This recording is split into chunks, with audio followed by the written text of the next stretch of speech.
7 years. Over 200 lives lost not in war, not by disease, but by silence. Because when a wounded soldier called for help, the equipment never arrived. Not in time. Not ever. Why? Because they were born in a place the world doesn't believe can build. Africa. But then, one man stood up. Not a general, not a billionaire, just a soldier who refused to lose more friends. His name was TRAORÉ, and he didn't wait for foreign aid. He didn't sign another appeal. He built the weapons himself, with his people, for his people. In a secret exhibition deep in the Sahel, Western intelligence watched in disbelief as prototypes moved without GPS, without imports, without permission. What they saw wasn't just a military showcase. It was a quiet rebellion against centuries of expectation. How did one of the world's poorest nations outsmart the richest? What happened behind those steel gates? And what if the real weapon wasn't the drone or the tech, but the belief that they could? This is a fictional story, but every emotion, every silence, every act of defiance comes from truths that too often go unseen. What you're about to hear is not just about machines.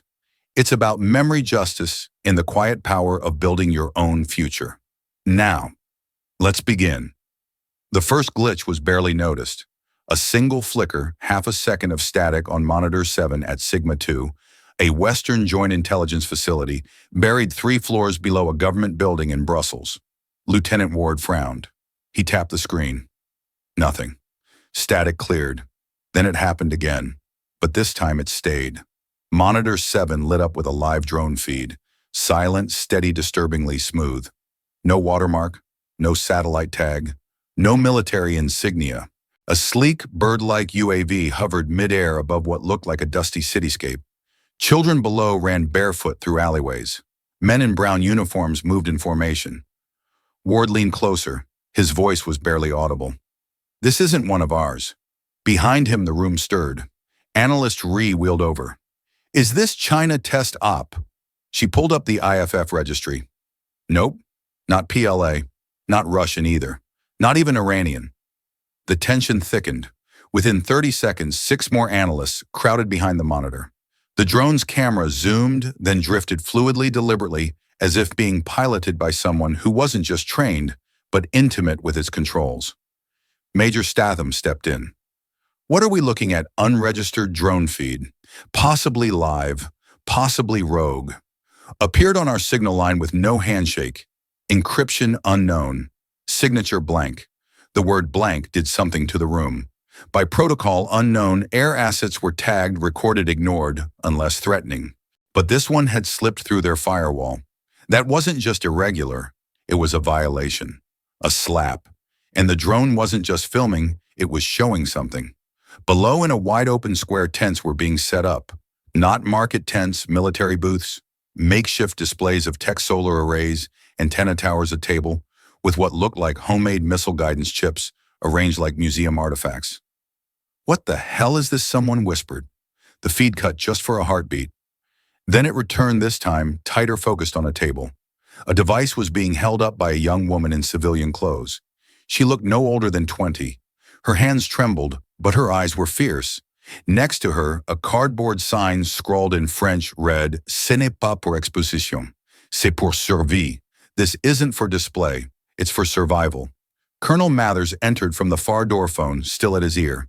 "Get me satellite confirmation on this grid. I want a regional trace on every unregistered launch within the last 24 hours. Then he paused. His eyes met the monitor.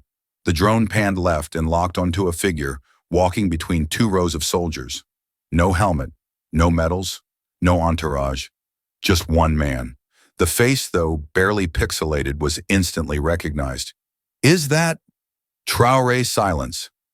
Then a sudden strange surge of emotion rippled across the room. Not fear, not awe. Something else. Embarrassment.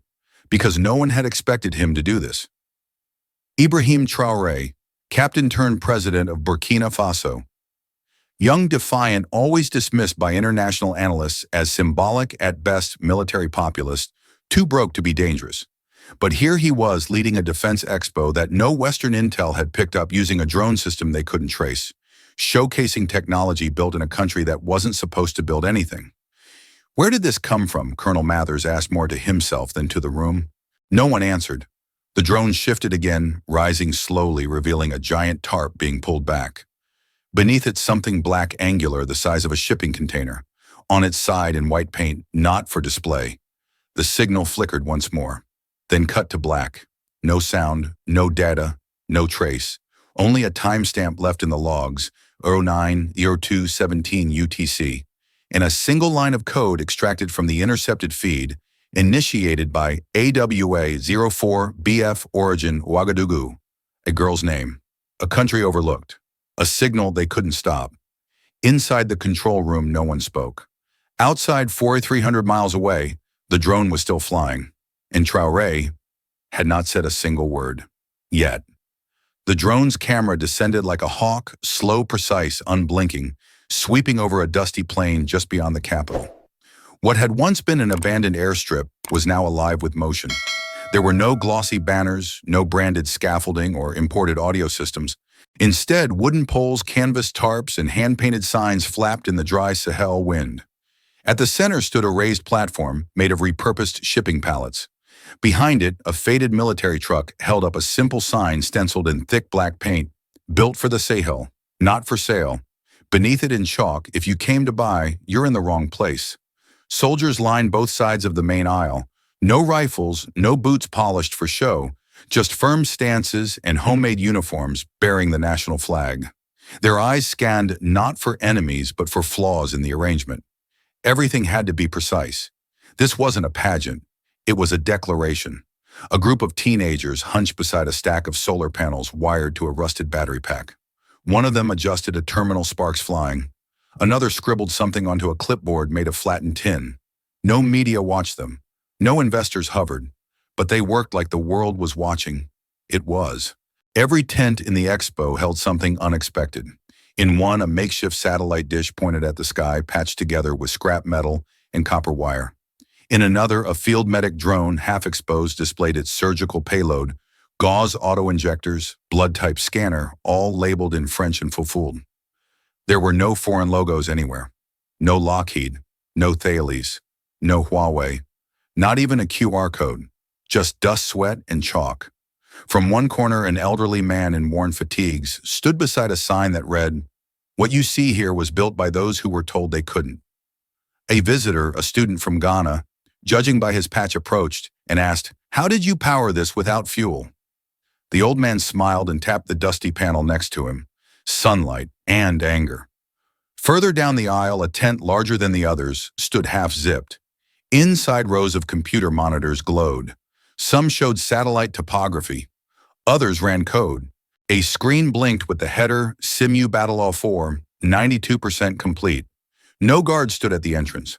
Only a teenager, barefoot, sharp-eyed, holding a screwdriver like a baton. He nodded politely to passers-by, but never stepped aside. Across the square, murmurs rippled as a convoy approached two armored vehicles, followed by a flatbed truck covered in black tarp. People stepped aside quietly, but not in fear. In recognition. The flatbed rolled past the crowd and stopped near the stage. Nobody moved to uncover it. Not yet. The tension was deliberate, measured, controlled. Two girls stepped onto the platform carrying what looked like a stripped-down drone fuselage. One held a remote, the other held a folded note which she taped carefully to the drone's undercarriage. Then they stepped back. The drone's rotors spun. It rose, silently, elegantly, hovering at eye level before angling upward toward the north sky. No sound but the wind it left behind. The note taped beneath it read, "Ce drone n'est pas une menace. C'est une réponse." This drone is not a threat. It is a response. No applause. No announcement. The drone simply disappeared into the clouds. From the stage, a soft voice finally spoke. A young engineer, maybe 22, leaned into a cracked microphone. "If you're looking for weapons, you're late. We already used them. Not to fight, to build." And then nothing. The feed ended. The screen flickered back to static. But somewhere in a locked control room in Europe, analysts scrambled to decode what they had just seen, not because it was hostile, but because it wasn't supposed to exist. The Expo hadn't shown off missiles or tanks. It had shown belief. and belief they realized was harder to predict than any weapon ever built. He walked in from the far end of the square. No fanfare, no motorcade, no military escort. Just a man in a brown uniform that looked almost too plain for the setting. No medals. No golden shoulder loops. His boots were dusty sleeves rolled to the elbow, and his eyes shielded only by a cheap pair of sun-worn glasses. But everyone recognized him, and no one spoke his name. President Ibrahim Traoré moved through the Expo grounds like a field mechanic, not a head of state. His posture was calm, deliberate. He paused at each station, not to pose for cameras. There were none but to observe. Closely, quietly. At the first booth, he kneeled beside a row of batteries wired to a cracked solar converter. He didn't ask questions. He unscrewed the casing, peeked inside, and scribbled something on a notepad he pulled from his back pocket. His hands bore the marks of someone who'd held tools more recently than documents. His fingers were stained grease dust, maybe soldering flux.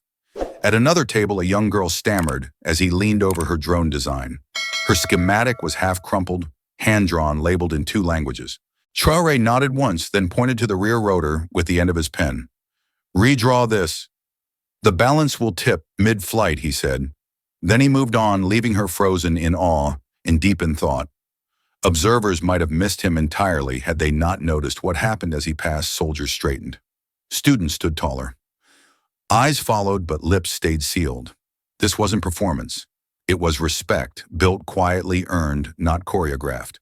Traoré stopped at a cluster of crates arranged in the center of the square. Each was marked in white paint with serial codes, acronyms, and names. Mawa 02, Gumboro Unit, PBX-1, MedHub Prototype, Gen PWR, Field Reactor. He ran his hand across one lid, then another. He knocked on the wood, not testing for sound, but for solidity. Finally, he reached a crate unlike the others. It was longer, sleeker, matte black. The paint slightly chipped at the edges, as if it had been handled too many times by too few people. There were no symbols, no serials, just 3 words stenciled in heavy block font, "Not for display." Traoré paused. He placed a hand flat on the crate, then another. He closed his eyes. For a moment, it looked as if he was remembering something no one else could see. Then he opened them, turned, and stepped onto the central platform. A dusty microphone crackled as he spoke, not loudly, not theatrically. "We're not showcasing power," he said. His voice was even. "We're showing proof." He paused, then let the silence settle. Proof that we don't need to be told what's possible. Proof that survival can look like science. That dignity can fly. No one clapped. That wasn't what this was for. He stepped down. Behind him, the crate remained unopened. But now every eye was on it. Because sometimes what you don't show says more than anything you could. And everyone watching at the Expo, from intelligence centers abroad, from backroom war rooms, now had the same question. What's inside the crate marked "Not for display"? Whatever it was, they knew one thing: it wasn't for sale, and that alone made it dangerous. The drone was small, no bigger than a school bag, but its wings were sharp-angled like a predator. Painted a dull charcoal gray, it looked like it had been carved from something broken. It didn't blink with LEDs or flash with showy colors. There was no logo, no brand, just 3 letters stenciled on its body in white: AW04. Beside it stood its creator, barely taller than the drone's wingspan. Her name was Awa, 19, no military rank, no engineering degree. Just an old pair of sandals, a rust-colored scarf wrapped tight around her neck, and eyes that had seen too much too soon. She didn't wait for the cameras to focus. She didn't wait for applause. "This is Prototype 04, she said into the microphone. Her voice steady, her accent thick but proud. "It flies low. It listens. It maps buried metal under the soil, and it doesn't need a satellite to do it." Somewhere in the front row, an older officer narrowed his eyes. Another leaned forward. Awa continued. "I built it after we buried my 3rd uncle." No one interrupted. "The first one died 10 years ago. Stepped on a mine while trying to bring food home. The second was helping rebuild a road outside Fada. The third, he was just walking to the well." Her fingers grazed the edge of the drone's body, almost like it was sacred. "We waited for help. For years. They told us wait for clearance. Wait for funding. Wait for experts. Wait for equipment. But the minds didn't wait, so I didn't either. She stepped back as the drone activated. It lifted cleanly with almost no sound, just the whisper of its rotors and the soft click of internal sensors calibrating in the air. As it hovered, a screen behind her lit up with a top-down map of a dusty village path. Slowly glowing dots appeared, red, yellow, orange, marking metallic anomalies buried beneath the surface. I used school chalk to sketch the code. Then I borrowed my neighbor's broken phone. Its screen was cracked, but the core still worked. That was enough. The audience was silent. Even the foreign observers, those who had come half curious, half dismissive, were now scribbling notes furiously. Awa turned toward the crowd, her voice growing quieter but firmer. I didn't make this to sell. I made it so no girl has to grow up watching her family vanish into the ground. This drone won't save everyone, but it will warn someone. She looked toward the back, where a row of international military attachés stood half in shadow. One of them, an older European colonel, met her gaze and looked away first. A boy near the front, maybe 12, whispered to his sister, "She built that with a broken phone." The girl nodded, eyes wide. The drone landed gently beside Awa's feet. She reached down, picked it up like a newborn, and carried it back to the display table. Her hands trembled not from nerves, but from the memory still burning in them. Behind her, written on the side of the table in marker, was a message that read, "Stop telling us to wait for change. We've already started making it." She sat down on a plastic chair next to her prototype. A group of students gathered around her asking questions. She answered them all one by one, patiently, like someone who knew this wasn't her moment, but their beginning. Meanwhile, in the control room across the sea, her face was already being scanned. Her drone's flight path was under review. Her code was being dissected line by line. None of them could believe it had come from a village with no electricity after 8 p.m. But it had, because Awa didn't wait. And now, the world couldn't either. Before the drone rose into the sky, before the world noticed Burkina Faso's strange and silent rebellion, there were the nights. Nights with no current. Nights when the ceiling fans hung dead in the air, and children read diagrams by the orange glow of melting candles. In a classroom that doubled as a workshop and tripled as a sleeping hall, boys and girls crouched around a dented table strewn with scraps. Bent nails, stripped wires, burnt-out capacitors scavenged from old radios. Their soldering iron was a bent spoon heated over coals. Their ambition, however, burned hotter than the flame. One child held a flashlight between her teeth as she guided her cousin's shaky hands toward the copper track. "Don't let it bubble," she said, steadying his wrist. "Let it melt slow, like sugar." At the far end of the room, an old radio hummed static, broken by the faint rhythm of a news broadcast in a language none of them understood. It didn't matter. They weren't listening to the world. They were building their own. Inside a metal shed, next to the school, engineers worked with near-military precision. Their whiteboards were chunks of torn drywall painted with school ink. Their rulers were the edges of broken window panes. They etched circuits with lemon juice and scratched labels onto metal using safety pins. One man used the side of a machete to bend thin strips of recycled aluminum into propeller casings. A faded poster hung crooked above the entrance. "No internet. No problem. We have each other." Caleb was 16 the first time someone called him an engineer.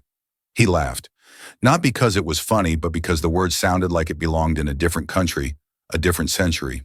But he earned it. He had taught himself Python by reading an offline textbook stored on a phone that didn't make calls anymore. He debugged in his sleep. He had never worn shoes in the workshop, not by choice, but because he gave his only pair to his younger brother for school. Tonight, like most nights, he sat cross-legged on a woven mat face lit by the dull green hue of a borrowed screen. A line of altitude code blinked, then froze. He frowned. "Something's wrong in the descent loop," he murmured. No one answered. Most had gone to bed, but he stayed tapping carefully, whispering numbers under his breath. Outside, the wind howled, slamming the tin roof like it was trying to remind them of their place. But Caleb didn't flinch. Instead, he laughed to himself. "I found it. A misplaced colon. A ghost in the logic." He corrected it, pressed enter, and the simulation cleared. Altitude lock stable. He leaned back and exhaled. His shirt stuck to his back from sweat. He wiped his forehead with a torn piece of cloth and looked up at the flickering bulb dangling from a bent coat hanger overhead. Its light came from a solar cell wired to a bicycle battery, patched together by a girl from the neighboring village. Tomorrow he'd test the update on a real drone. He'd ride 2 hours on foot to the field. He'd calibrate it by feel because they didn't have sensors yet. But tonight they had code that worked. From the corner of the room, someone had written in chalk, "We don't ask permission, we solve." It wasn't a slogan, it was survival. And it wasn't about defiance for the sake of pride. It was the unspoken truth behind every bolt, every circuit, every hand-soldered miracle that hummed through the night no one was coming. So they came for themselves. Colonel Umaru didn't like expos. Too much standing, too many speeches, and not enough truth. But today he came early. Not in uniform, just a loose tunic and sandals. The dust clung to his feet like memory. He wasn't here for ceremony. He came because someone had whispered to him the night before, "You'll want to see what's under Tent 3. So he walked quietly through the rows of makeshift booths, nodding politely to students and soldiers, ignoring the cameras. Most didn't recognize him without the medals. That suited him fine. Tent 3 was smaller than expected. No screens, no fanfare. Just a square table, one folding chair, and a gray drone barely the size of a school bag. It didn't look like much. But Colonel Amaru stopped breathing the moment he saw it. The front of the drone was marked in white ink, MBX001, Medbox prototype below it. Someone had scribbled with a blunt marker, "For the wounded before it's too late." He didn't touch it. Not yet. For a long moment he just stared. Because 10 years ago, in a base camp with no radios and fewer supplies, Umaru had written a letter. Not to a general, not to a minister, but to a foreign aid agency whose name he no longer remembered. He had begged them for a drone, any drone that could carry blood packs and gauze across the mine-laced hills where his men were bleeding out. He never got a reply, so instead he used mosquito nets as bandages. He cut his own shirt into strips to stop arterial bleeding. He watched 4 friends die because the medics couldn't reach them in time. He buried them with his hands, marked their graves with broken bayonets. And then he stopped writing letters, because hope eventually humiliates. Now, years later, in a dusty tent built by children, he stood face to face with the thing he had once begged for. And it had come not from Geneva, not from Washington, but from home. He reached out and touched the drone's body. The metal was cool, smoothed by care. He ran his palm gently along its side and whispered not to anyone, not even to himself, but to the air. "We used to beg. Now we build." No one around him noticed the silence behind those words. A few steps away, a student was giving a demo to a group of foreign observers, excitedly explaining how the Medbox drone used terrain tracking to avoid mines and could deliver medical kits within 90 seconds of activation. The observers nodded, impressed.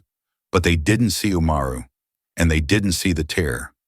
It slid slowly from the corner of his left eye, disappearing into the creases of his weathered cheek.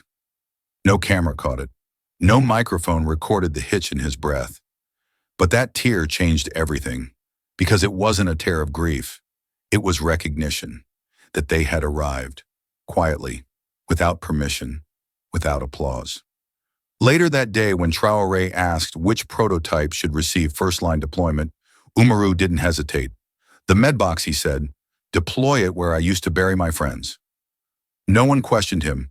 They knew some decisions are not orders, they are memorials. And some tears, though unseen, are loud enough to echo through generations. In a windowless room beneath the École Militaire in Paris, 5 advisors sat in silence while an AI-generated summary scrolled down a shared screen. The walls were lined with soft LED panels and white noise generators. Still, it felt like someone was breathing too loudly. On screen, a clip from the Burkina Faso Drone Expo. AYAU-04, autonomous mapping drone, not matched to any NATO-registered design. Next to it, stills of the Medbox prototype and the black crate marked "not for display." "These aren't mock-ups," said one advisor flatly. "They're live systems." At that same hour in Berlin, inside the Bundesnachrichtendienst's situation room, the analysts were running facial recognition sweeps on the young girl Awa. The scan returned 0 matches in known defense contractor databases. No scholarships, no visas, no flags. She wasn't on the grid. Worse, neither were her algorithms. She coded altitude logic on a broken Android one, German tech whispered half in disbelief. In Washington, inside a sub-basement briefing pod at the Pentagon, the screen read, Medbox Autonomous Payload Drone. Estimated cost $1, $200 USD. Estimated production time 9 days. Sourcing origin domestic only. A colonel exhaled hard. That's not a threat profile, he said. That's a nightmare scenario. Across the Atlantic, encrypted messages began to light up on classified intelligence chat rooms, a digital back channel used by NATO-aligned analysts and select military contractors. Normally a place of stoic, coded data exchange, tonight it buzzed with unfiltered questions. Can we confirm the drones aren't Chinese shells? Why is the IFF signature blank? Who wiped it? Why didn't satellite intercept any of this in prep? Wait, they built this with no aid money, then a pause, followed by a line that stopped the chat thread cold. If they can build all this under sanctions, what happens when they're free? No one replied.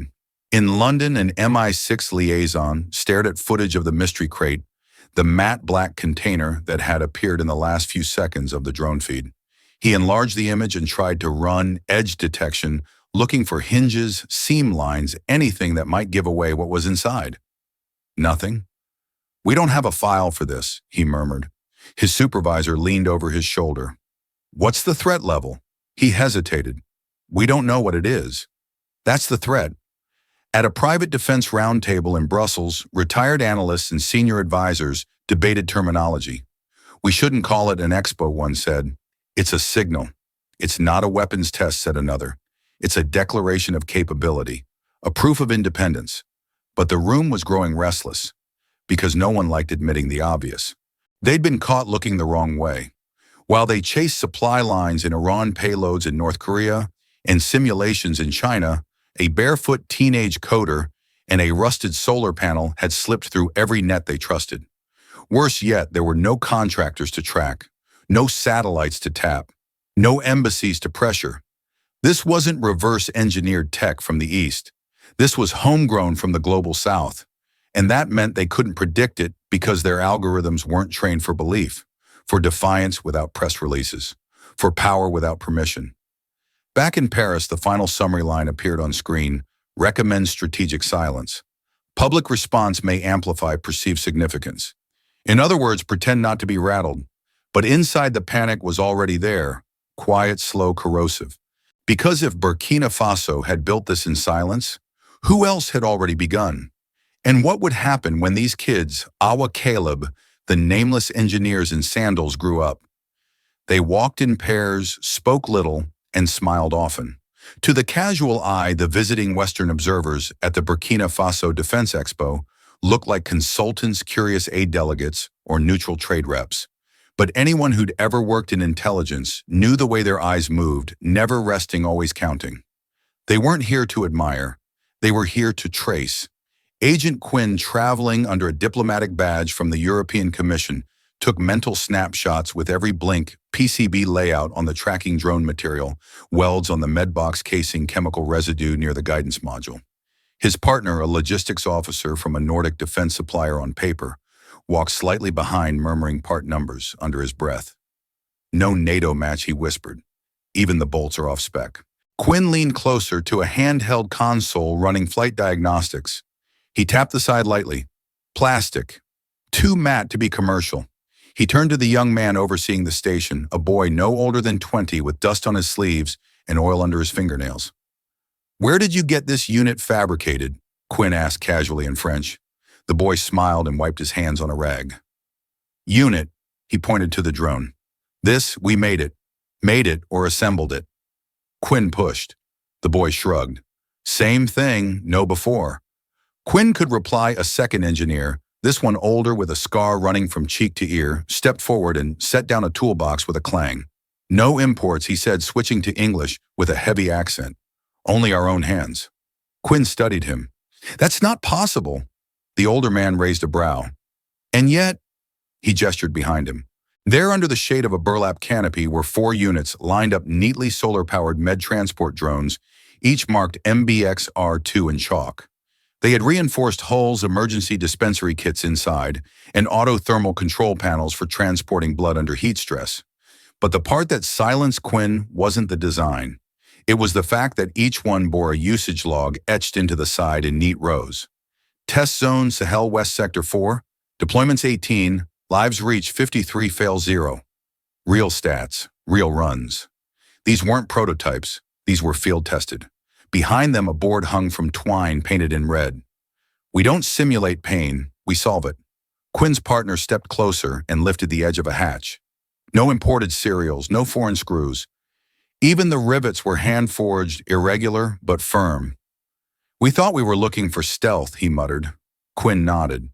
But this isn't stealth. It was never hidden. The realization sank deep. This wasn't a secret program. There were no encrypted files, no shadow accounts, no shell companies. It had been visible the whole time, just never taken seriously. They hadn't hidden their work. They had simply not been seen. Quinn looked back at the engineer with the scar. Why didn't you reach out, file patents, submit grants? Someone would have funded this. The man gave him a long look, measured, not unkind. You mean someone like you? Quinn didn't answer. We stopped asking a long time ago, the man said. Now we build. You see, the difference is we don't start with what's possible, we start with what's needed. The sun dipped lower over the red Sahel horizon. A breeze moved through the rows of tents, lifting corners, brushing chalk dust into the air. It wasn't pride that filled the space, it was presence. The kind no sensor can detect. The kind that doesn't hide because it has nothing to prove, only something to finish. It sat quietly at the center of the square, still rectangular and utterly ordinary to an untrained eye. But no one could take their eyes off it. The crate had no hinges, no serials, no warning labels, no instructions, just 3 words stamped in stark white, not for display. Unlike the other exhibits, it wasn't on a platform. No placard stood beside it. No students hovered nearby offering explanations. No one touched it. Even the breeze seemed to avoid its edges. From a distance, it could have passed for a generator box, a transport container, or spare parts housing. But the absence of detail made it louder than anything else at the expo. One visitor, a retired logistics officer from the African Union, approached and squinted at the base. It's heat shielded, he murmured. A younger man beside him, clearly ex-military, pulled out a small thermal reader. He pointed it at the crate. No thermal signature. It's running cold. Someone else whispered, could be a stealth drone. Another, it's too heavy. Look at the base weight markers. A voice behind them countered, maybe it's a jammer, a mobile blackout field. And then from further back, or maybe it's something else. The guesses kept coming. Long-range EMP launcher, AI server hub, anti-satellite uplink a bluff. But the crate didn't answer. Only TRAORÉ moved close, and even he didn't touch it. He stood beside it for a moment, as if listening to the silence it radiated. Then he looked out across the square at the whispers, the pointing, the hushed theories forming in clustered circles. He let it build. Let the questions grow heavy in the air. Finally, a Western journalist, one of only 3 allowed access to the grounds, stepped forward, emboldened by the hush. She raised her hand awkwardly, unsure if it was permitted to speak. Mr. President, she asked, what's inside the crate? TRAORÉ turned to her, and the crowd fell into silence. He smiled, not wide, not smug, just enough to carry weight. That's the wrong question, he said softly. The real question is, why do you need to know? The journalist opened her mouth, but no answer came. He stepped closer now, addressing the whole crowd, not as a man giving a speech, but as someone dropping a stone into still water. We're not here to impress. We're not here to threaten. And we're certainly not here to explain everything. A murmur rippled, uncertain. He gestured gently toward the crate. Some power is shown, some is shared. But the kind that makes others stop and wonder, that's the kind they were never taught to track. He turned back to the journalist and gave a final shrug, almost playful. Let them keep wondering. And with that, he walked away. No music played, no countdown began. The crate remained unopened, unclaimed, unmoving, and yet it was the most photographed object of the entire expo. Because in a world obsessed with measuring threat by weight size and wattage, nothing was more dangerous than not knowing what you're looking at. Later that night, in dozens of debriefs across Paris, Berlin, Nairobi, and Washington, The phrase would appear again and again in field notes, unopened black crate marked not for display, strategic ambiguity noted, possible psyop, possible prototype. But none of them could answer, and none of them dared to guess too confidently, because by now they understood the crate didn't have to do anything. It just had to be there. It was a small drone, no bigger than a crow, matte beige paint dulling its profile against the desert sky. The body was scarred with sun damage and grit, its wings patched with hand-molded resin. It didn't hum like the newer models, it buzzed uneven and a little tired. But it still flew. Everyone called it Mariam 1. No one called it a prototype, because Mariam had flown over real fire, not simulations. It had flown low in the dead of night without GPS through wind and smoke and the smell of blood, and it had always returned. There was a photo once taped to its underside, faded now, a girl in a red dress no older than 7 holding a mango half her size. She smiled, wide teeth, missing joy unfiltered. The photo had worn down to a blur, but those who built the drone never replaced it, because they knew who she was. Her name was Mariam, and she died in her father's arms during an ambush on the road between Kaya and Dori. They weren't soldiers, just travelers. The rebels were looking for supplies, not children. But fear doesn't ask questions. Bullets don't redirect for innocence. Her father, Abdoulaye, a field technician with the Signal Corps, held her for 6 minutes after the last shot. She'd been hit in the stomach. The medics were too far. The signal tower was already down. The battery on the comms was dying. So was she. Later, Abdoulaye would say there were 2 choices, revenge or purpose.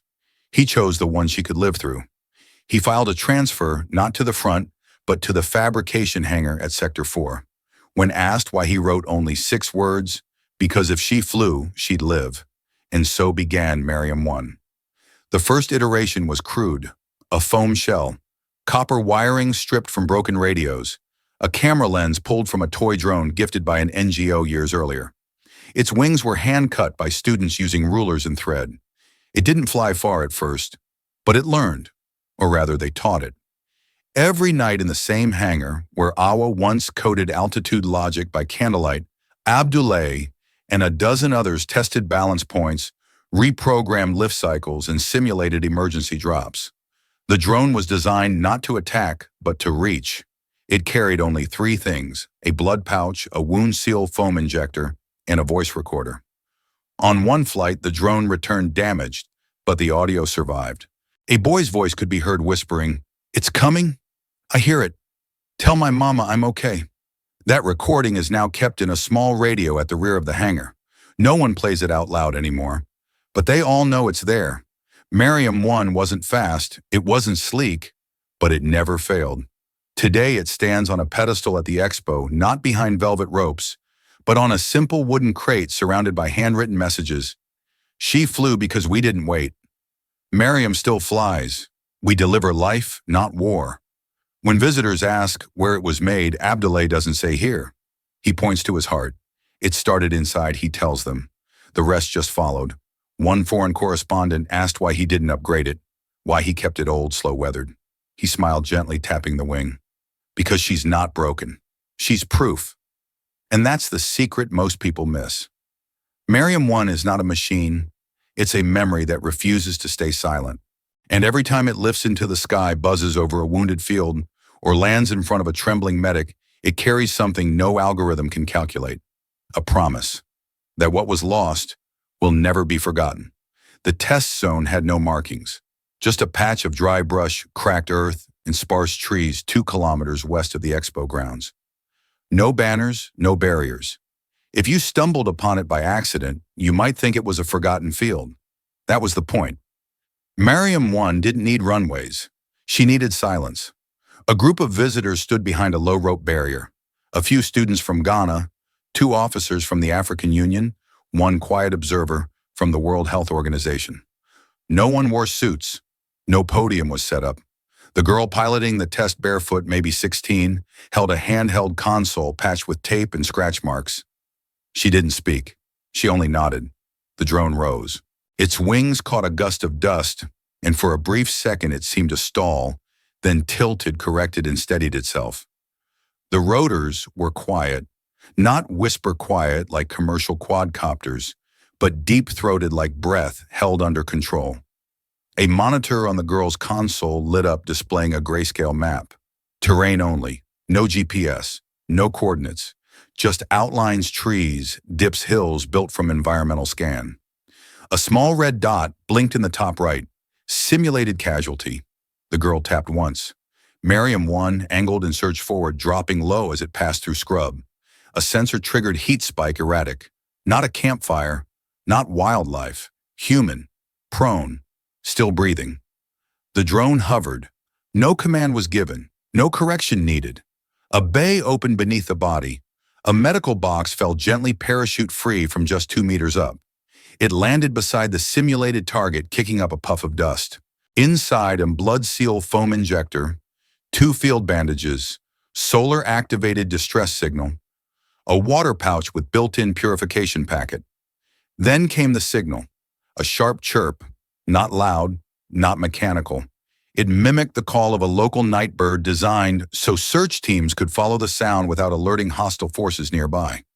One of the AU officers stepped forward. "Wait, it's signaling using local fauna mimicry?" The pilot girl nodded without looking up. "Animals aren't suspicious," she said simply.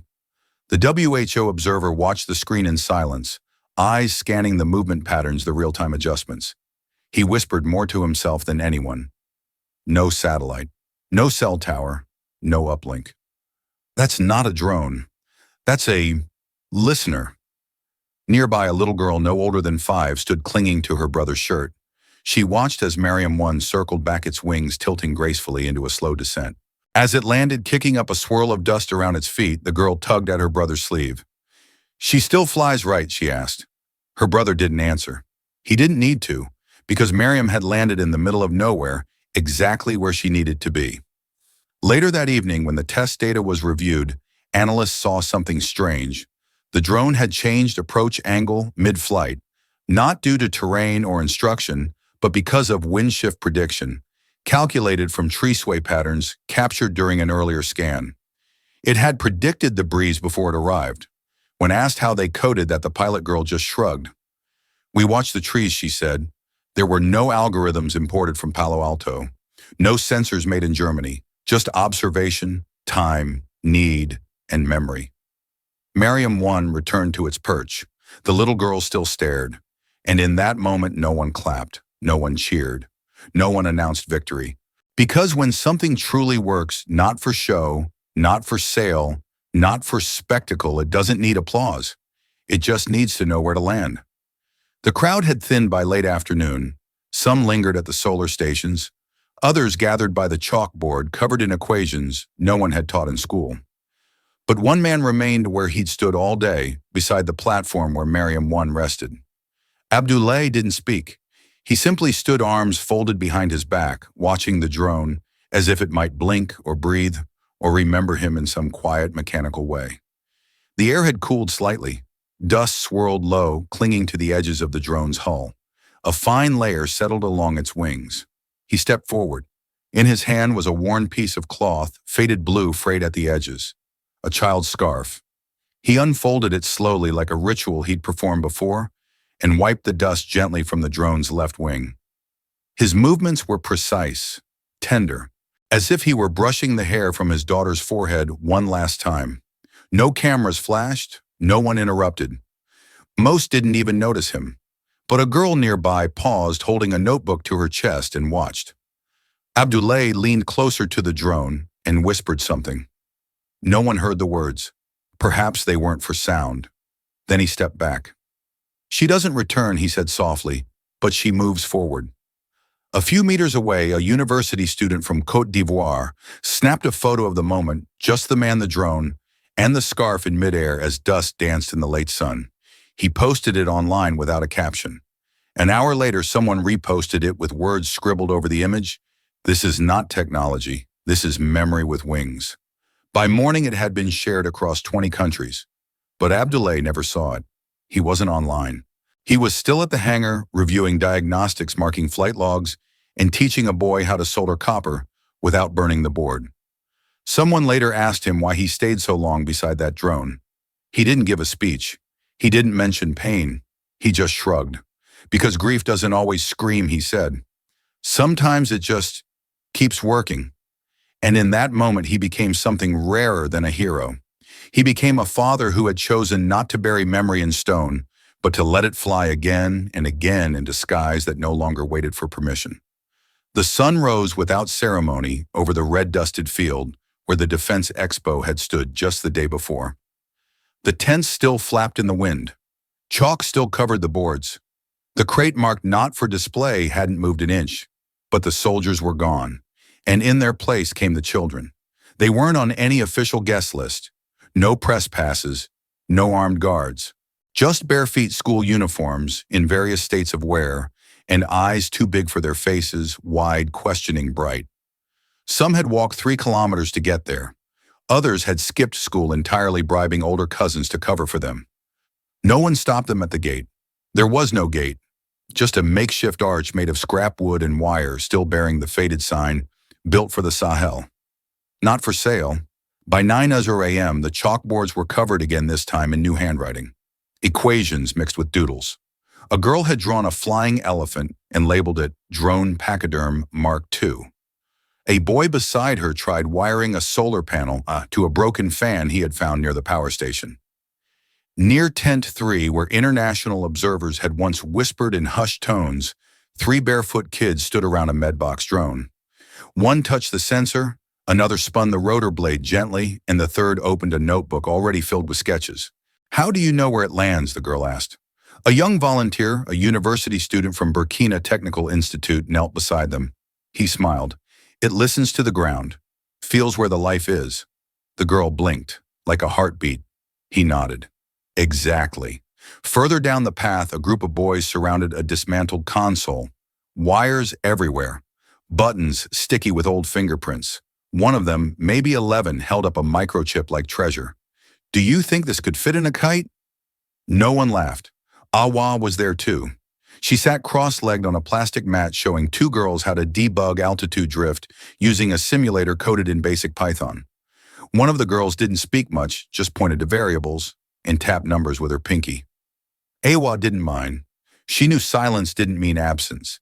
Some minds work without noise. A journalist wandering the grounds tried to interview a few of the kids. Most just stared, confused by the camera. But one boy's small, sharp-eyed shirt, half-buttoned, answered when asked what the expo meant to him. "It's not an expo anymore," he said. "It's like someone left the future open." Back near the chalkboard, TRAORÉ stood watching from a distance. He wasn't wearing a uniform today, just a loose shirt and canvas shoes. A teacher passed by and nodded to him but didn't salute. He smiled quietly and said to no one in particular, "This is their future. Not a secret, a seed." And that was the difference. The expo hadn't ended. It had transformed. No longer a demonstration of strength. Now it was an invitation, an act of handing over. The children didn't see barriers. They didn't ask for specs or licenses. They didn't ask for permission to touch, to try to rewire what they didn't yet understand. They simply entered. One girl traced a rotor with her fingers and whispered, "I'm going to make one that sings." Another replied, "I'm going to make one that heals." Someone had written on the inside wall of the tent just above the medbox station, "If we can take it apart, we can build it better." And underneath, scrawled in a smaller hand, "We already are." The wind picked up slightly, lifting the corner of a tarp. Dust scattered across the field. But no one stopped working, because what had begun as an expo for drones had become a playground for dreamers. And tomorrow they'd fly farther. By the 3rd day of the open expo, the sun had turned mean. The tarp sagged with heat. Plastic chairs warped at the legs, and the solder wouldn't melt right. Caleb sat hunched over a prototype rotor control board, bare feet buried in the warm dirt. Sweat ran down his back, soaking the collar of his faded shirt. A single red LED blinked at him tauntingly, stubbornly, as if it knew he'd gotten it wrong again. He had tried to fix the power buffer 22 times, and 22 times it failed. The rotor either overcorrected, spun violently, or refused to move at all. He'd even burned out 2 relays in the process. The boy next to him, younger and wide-eyed, had stopped trying to help after attempt number 15. Caleb didn't speak. He just kept rewiring. Most had gone to lunch. The field was quiet, except for the soft crunch of footsteps. Someone sat down beside him. It was TRAORÉ. No cameras followed, no guards trailed behind. Just the man in his same old brown uniform, creases softened with dust, a notebook tucked under one arm. He didn't say hello. He didn't comment on the board or ask what was wrong. He just sat. And after a long silence, as Caleb touched wire to iron for the 23rd time, TRAORÉ finally said, "Do you know how many times I failed before I learned to lead?" Caleb glanced sideways, shook his head. 54, TRAORÉ said. And that was just the first year. He smiled, but not in jest. Each failure is one way the world works. Don't stop. They're not mistakes. They're maps. Caleb looked down at the board again. The LED blinked. He adjusted a resistor, resoldered one junction by instinct more than calculation, and reconnected the fan. This time it spun. Not fast, not smooth, but steady. TRAORÉ nodded once. Didn't clap, didn't cheer. He stood and said only, "That's 23 truths. Keep going." Then he walked on. A few meters away, under a split tarp and beside a half-dismantled bicycle, a girl no older than 10 was bent over a coil of copper wire. Her name was Geneva. No one told her what to do. She just saw the broken cooling fan on one of the medrones and said, "I can make that turn again." She stripped the wire with her teeth, repurposed the bike's dynamo, and rigged a gear housing using an old sardine can. Her hands were nicked. Grease lined her fingernails. But the fan turned, powered not by imported lithium, but by her own logic. Someone nearby laughed softly and asked, "Where'd you learn that?" She looked up. "From watching my brother pedal to charge the radio." They weren't just fixing drones. They were rewriting what repair meant. Across the field, an older student had painted something on the side of a workbench with engine grease. It wasn't a slogan. It was a fact. Failures that count are the ones you try again. By sundown, the fan was spinning full speed. The board Caleb built was logging data, and none of them noticed that the international observers, those who had once tracked power by payloads and patents, were now watching children work with tools too humble to fear and minds too stubborn to measure. Because what they were building wasn't perfection, it was resilience, and that always survives longer than fear. The expo was nearly over. Most of the crates had been moved. The tents were half folded. Awa sat cross-legged on the dusty ground, her notebook resting on one knee, the pages curled from heat and sweat. On the paper, she sketched lines with a soft graphite pencil. Not too fast, not with exact measurements, just ideas, motion, weight, balance. At the top of the page, she'd written one word in block letters: hope. It wasn't a code name. It wasn't a file reference or technical designation. It was what the drone would carry. She imagined it flying over rivers too narrow for bridges, through forests where no tower reached, over villages no satellite mapped. She didn't want it to be the fastest or even the most advanced. She wanted it to be the kind that arrived quiet, steady, and always right when needed. Nearby, a few younger kids gathered around a disassembled motor casing. They weren't in a class. No one had a textbook open. But they touched everything slowly, curiously. One tapped a rotor and said, "What makes it spin?" Another answered, "Electricity." A third shook her head. "No, it's the wire, first then the coil." They argued gently, then tested it themselves. No lecture, no exam, just learning by doing. Awa looked up from her sketch and watched them for a moment. It reminded her of when she first held a screwdriver. She was 11. Her uncle's radio had broken during the rains. She didn't know what she was doing, but she knew how to try. That was all it took. Now she built drones. Now she taught. A gentle voice interrupted her thoughts. It was the mentor from the Polytechnic, an older woman with soft eyes and strong shoulders. She knelt beside Awa and looked down at the page. "That one has a name?" she asked. Awa nodded. "Hope." The mentor smiled. "Then you already started." Awa blinked. "Started what?" "The first step is belief," the woman said. "That's the only part they can't teach you." A breeze passed through, flipping Awa's page. On the next sheet was a sketched blueprint, a hexagonal body, 4 short rotors, and a compartment shaped like a raindrop. "What's that?" the woman asked. Awa hesitated, then replied, "It releases seeds for places where crops died. Not for combat, not for surveillance, for soil, for life." The woman said nothing but reached out and tapped one of the stabilizers Awa had drawn. "Looks like it'll fly," she said softly. Awa smiled. Behind them, laughter echoed from the work table as the kids finally got the coil to spark. Someone clapped. Someone else dropped a wrench. The dust caught the light just right, like glitter suspended in a sunbeam. Hope, Awa thought, isn't just something you carry inside. It's something you can build. With your hands, with your mistakes, with a pencil and a motor and a patch of sky you refuse to let go unused. And maybe, just maybe, with 4 rotors and enough belief it flies. He wasn't wearing a suit. That would have drawn too much attention. Just a pale linen shirt, khakis that matched the dirt too perfectly, and a notebook he never opened. His name, at least the one on the badge, was Martin Duval, listed as an independent researcher on sustainable tech. No one asked which institute. Burkina Faso didn't require that kind of paperwork. He walked slowly, hands behind his back, not lingering too long at any one exhibit. He nodded when students greeted him. He smiled politely at every explanation. He even clapped twice when a barefoot girl demonstrated how she repurposed a broken bicycle dynamo into a cooling unit. But he never asked questions. He just watched. It was near the back of the expo in a tent, still half-shaded, that he saw it. A young boy was guiding a small group through the inner workings of a control module for the next-generation mapping drones. It wasn't much, just a metal box, open on all sides, its boards held together with elastic and tape, a battery barely bolted into the frame. But something inside caught Martin's eye. A chip, square, matte, printed in silver. The serial number looked off, too short, too clean, no manufacturing stamp. He adjusted his glasses, then slipped out his phone. In one smooth motion, he snapped a photo. The chip was labeled by hand Gen 6, Art Mirloop, Shawaden 01. He didn't react.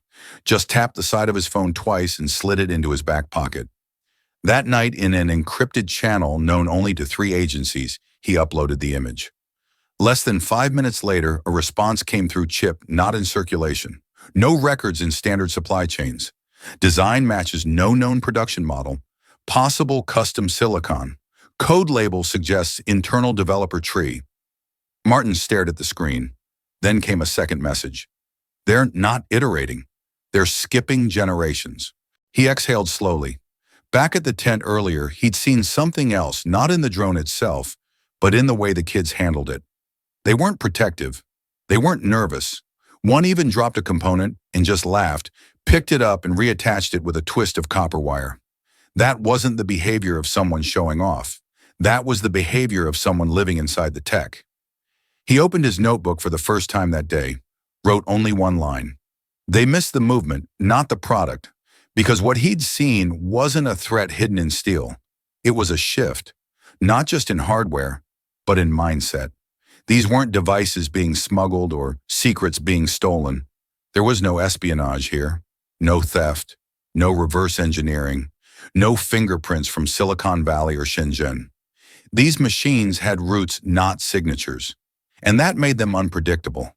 Because movements like this don't announce themselves. They don't wait to be categorized. They don't ask for permission to innovate. They just grow. Martin closed his notebook, tucked it under his arm, and disappeared back into the crowd. The chip Gen 6 would go on to be flagged in 5 intelligence systems across Europe and North America within 48 hours. A scramble would begin to decode the internal structure. Funding requests would spike. Think tanks would write papers with titles like Non-State Technological Emergence, The Sahel Question, but none of them would find the origin, because it wasn't a place, it was a person, Awa, and she'd already started on Gen 7. Jules didn't have a title, he didn't want one. He had grease under every fingernail, dust on his collar, and a limp in his left leg from falling off a solar mast 2 years ago. His badge at the expo just said Jules Engineer in faded pen. No last name, no department. But when he wheeled the PBX-5 into the center of Tent 4, everyone stopped talking. It didn't look like much. Just a weathered metal box the size of a suitcase with a dented solar panel folded across the top. The corners were scraped. The paint had peeled. A few kids had even written their names on one side with chalk. But when Jules opened the lid, the inside glowed soft amber light over bundled wires, handmade circuitry, and salvaged batteries labeled in 5 different languages. He didn't give a speech. He just flipped a switch. The fan started first, slow, then steady. Then a charging port clicked alive. A water purifier unit lit up. A med-fridge compressor kicked in with a soft hum. 15 seconds later, a field screen flickered on behind him. "This is the PBX-5, he said, wiping his hands on his shirt. "It powers 5 field hospitals. No maintenance. Built from e-waste." Someone in the back raised a hand. "How long does it last?" Jules shrugged. "We've had one in Sector 7 running for 14 months. We check on it every 4.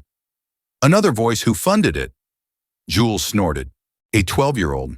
Gave me her old school tablet. That covered half the parts." There was quiet. Not the kind of silence that waits for more information. The kind that settles in when you realize there's nothing flashy here, just something that works. A journalist edged closer, angling for a better photo. "What's inside?" she asked.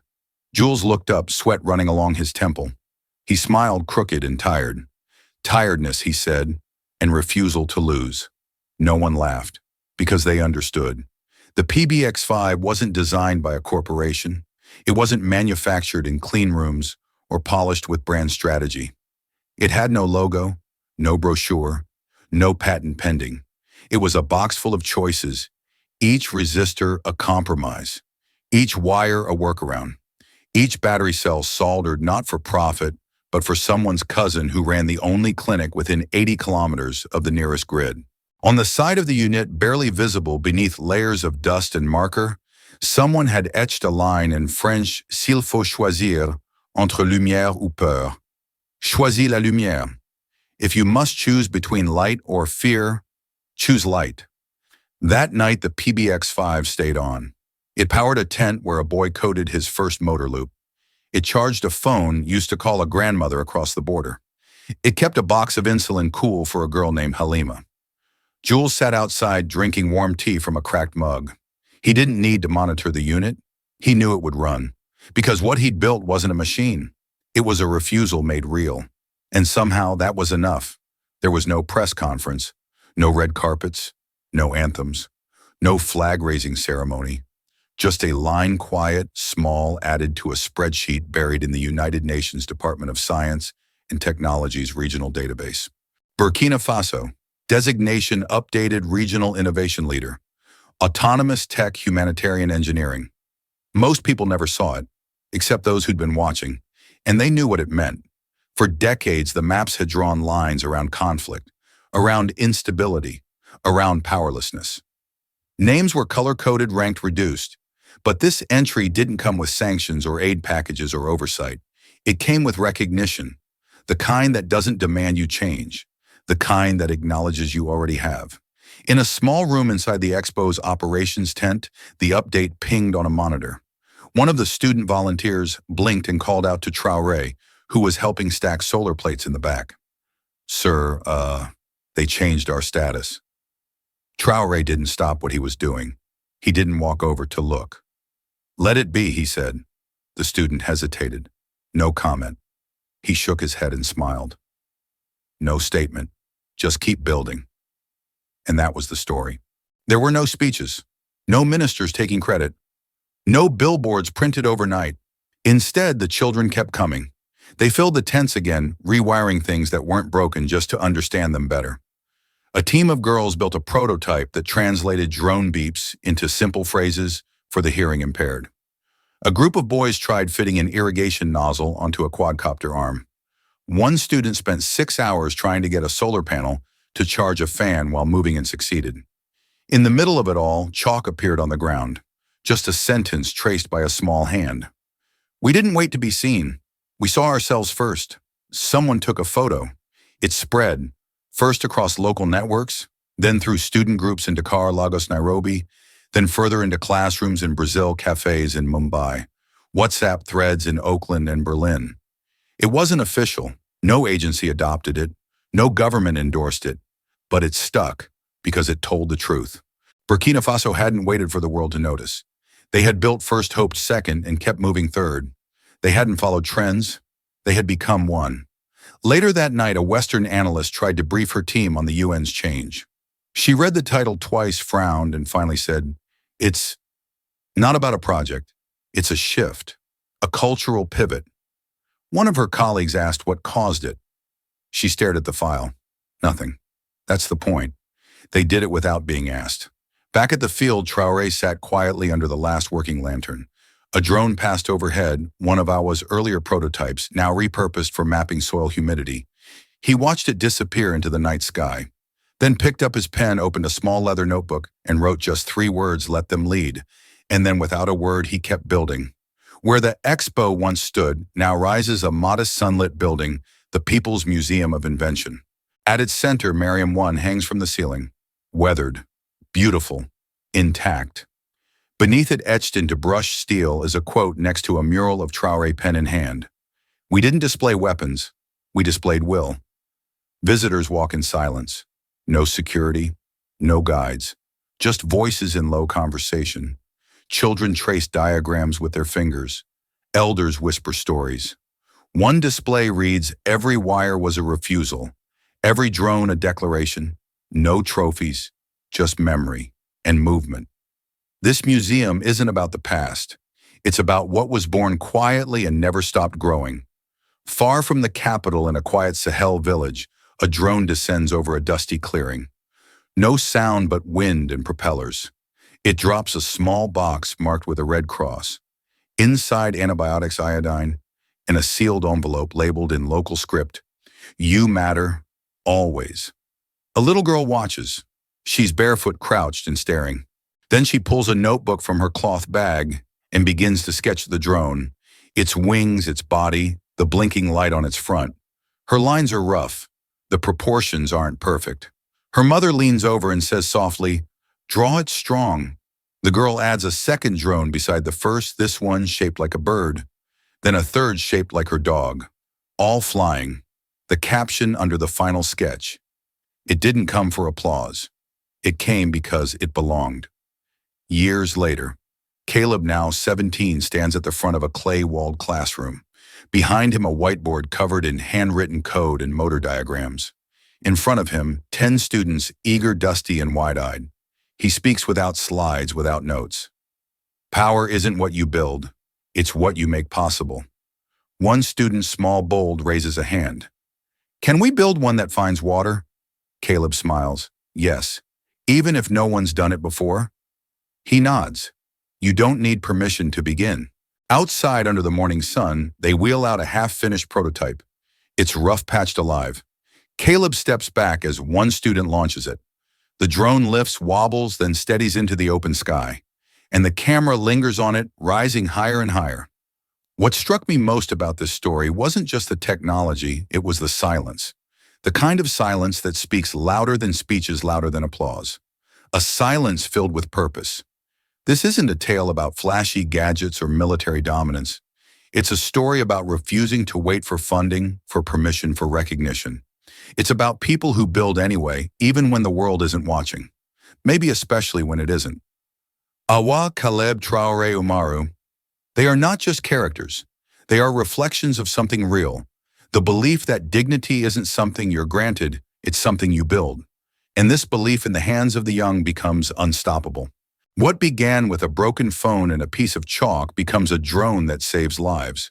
What started as grief becomes memory with wings. We live in a world where some nations are labeled as developing, often without being asked how they define development for themselves. But this story flips that. It says we didn't wait to be seen, we saw ourselves first. That kind of vision doesn't just challenge global narratives, it rewrites them. What I find most powerful is the way innovation here is rooted not in conquest, but in care. These drones aren't built to destroy, they're built to deliver medicine, reconnect families, map farmland. It's a radical kind of power, one that lifts, not crushes. One that belongs to anyone bold enough to start even barefoot, even with nothing. And then there's Traoré, a leader who leads not with orders, but with example. Who speaks softly but lets the work speak volumes. In a time where power is often loud, aggressive, and performative, his quiet presence feels revolutionary. He doesn't chase validation. He simply keeps building. The museum scene, the school without walls, the child drawing her dream in dust, all remind us that legacy isn't made in headlines. It's made in moments of quiet action passed down like tools, not trophies. This story is fictional, but the spirit it captures is not. All around the world, there are AWAs learning, in candlelight, Caleb's debugging with bare hands, communities turning pain into power. Maybe we just haven't seen them yet, or maybe we haven't looked closely enough. So here's a question for you, not just as a viewer, but as someone living in a shared world. What would you build if you stopped waiting for permission? Really think about it, because maybe your hope doesn't need wings. Maybe it just needs you to start. If this story touched you, don't let it stop here. Like, share, and subscribe to Captain of Truth, where every voice matters and every story echoes far beyond the screen.